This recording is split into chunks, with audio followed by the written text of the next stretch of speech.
Hello hi नमस्कार जय जगन्नाथ। चलतु आज जीवा ओडिशा रु वाराणसी। तो आमर आज ट्रेन थिला 12:30 आम बाहर थिला घर आम रेडी सब किसी पैकिंग करिकी आम बसचु जीवु बोली घर बाहरबू। से भी ट्रेन लेट्रे थिला। आमको जीवार थिला कटक स्टेशन। आमर टिकेट होता भुवनेश्वर रु बट आम जीवु कटक रु। तापर देखो आम गाड़ी जाऊँ केमती मो भाई शोई पड़ी गाड़ी भितर। तापर आम जा पहुँची गलु स्टेशन ने। स्टेशन ने आम वेट करुचु ट्रेन एपर्यंत तथापि आसनी लेट आहरी। फाइनाली आम ट्रेन ने बसीगलु। बसला आम फास्ट क्रॉस कलु महानदी। देखिलु महानदी पानी ही नाई। ये सब कथा एमती गपु गपु मत लगे जोर भोक। मु कहली मुझे स्टार्ट करी खाइबा आउ रही पारिबिन तो। तापर मु स्टार्ट कली किसी फ्रुट्स खाइबारु। तापर खाऊ खाऊ आसीगले आम टीटी। टीटी आम टिकेट चेक कले। टिकेट चेक करके गलापर देखिलु महानदी टिके टिके जगह पानी अच्छी।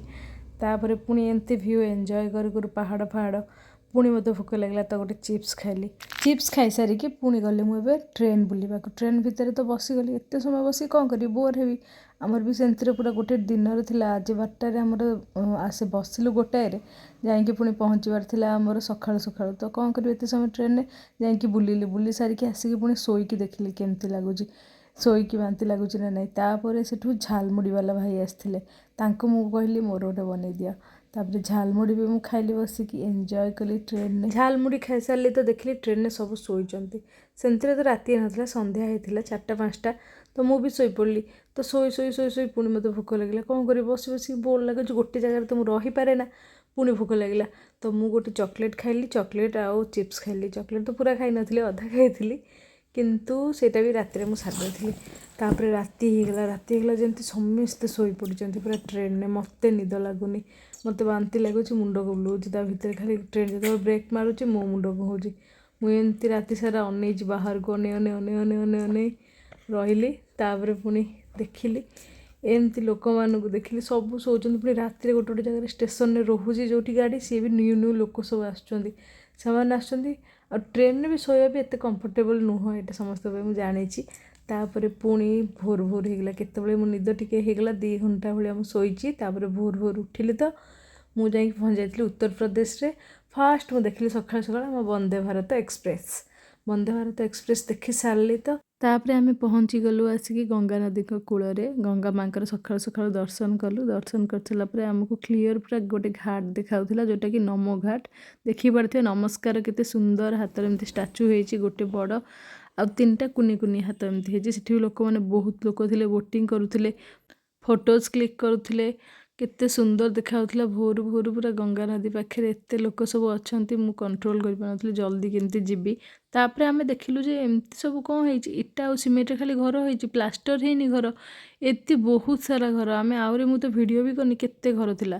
तापर आम आसिक पहुँची गलु आम वाराणसी स्टेशन ने। स्टेशन ओह्लैलु तो आम ऑटोरे गलु। ऑटोरे आम लगेज बैग सब रखीदेलु। आम होटेल बुक करके आसी नथलु।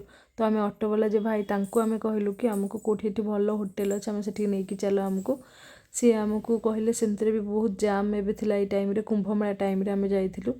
तो ऑटोरे बसिकी आमको सी नहीं गले 2-3टा होटेल। फास्ट गोटे होटेल नहीं जाइए से होटेलटा भल थिला किंतु से होटेल रूम नथिला। रूम जोटा थिला से कहले 12टा बेले से माने चेकआउट करदे। ता ना थिला काशी खांड से होटेल ना। आम से गलु रूम भी भल थिला सबकिछि भल थिला प्राइस भी ठीक ठाक थिला किंतु आमको से कहले 12टारे चेकआउट हम। 12टा के आम कौन कर टाइम भी नाला आम पाखे। तो आम कौन कलु ना आउ 2-3टा होटेल खोजिया गलु। आउ 2-3टा होटेल पूरा गली भितर थिला बहुत गली भितर किंतु से माने फांका नथिला। तो पुणी आम गोटे होटेल पाईगलु जो होटेल की रोड साइड रे भी थिला भल भी थिला प्राइस भी ठीक ठाक थिला जमती माने एते भी हाई नथिला।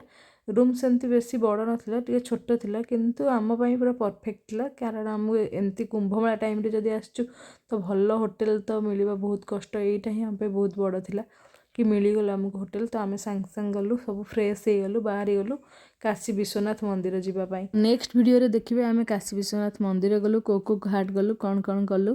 तो एतिकरू मु रहुची देखा हवा नेक्स्ट वीडियो रे बाय बाय।